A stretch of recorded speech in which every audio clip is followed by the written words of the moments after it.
Ja, daar staat het dan. De jeugdprinses van Colbertus. KV Colbertus, ja. Wim Bussen. Angeli.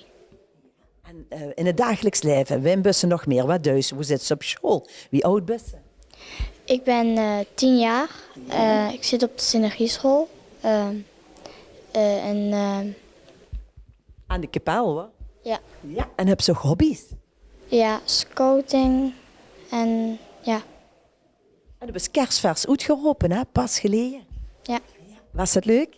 Ja. Ja. Wie ging dat? Spannend, gezellig. Ja. Zeker spannend, dat geloof ik tegen. En neven dich staat Nova. En wat is dat van dich? Ja, vriendin.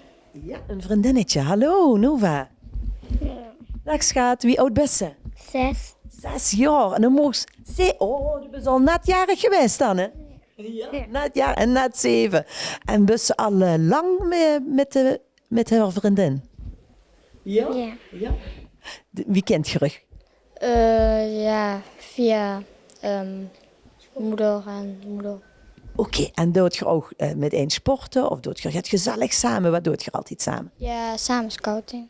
Samen op de scouting, ja natuurlijk, heel leuk. En dit is?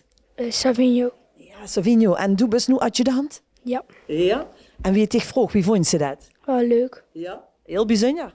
Ja, Was het meteen 2 voeten omhoog? ja. Ja. 4 zo lang vastelavond? Ja. Ja. En ook bij de Colbertus?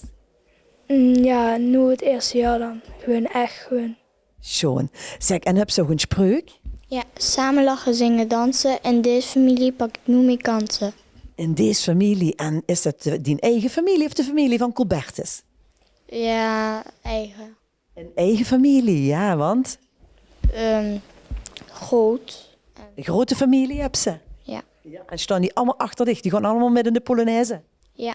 Schoon. Nou, dan zou ik zeggen, we gaan even afsluiten met die spreuk van u. En zo even met z'n drieën. Ja? 1, 2, 3. Samen lachen, zingen, dansen. En deze familie pak ik nu mee kansen. Deze uitzending wordt mede mogelijk gemaakt door Oonktime Roermond.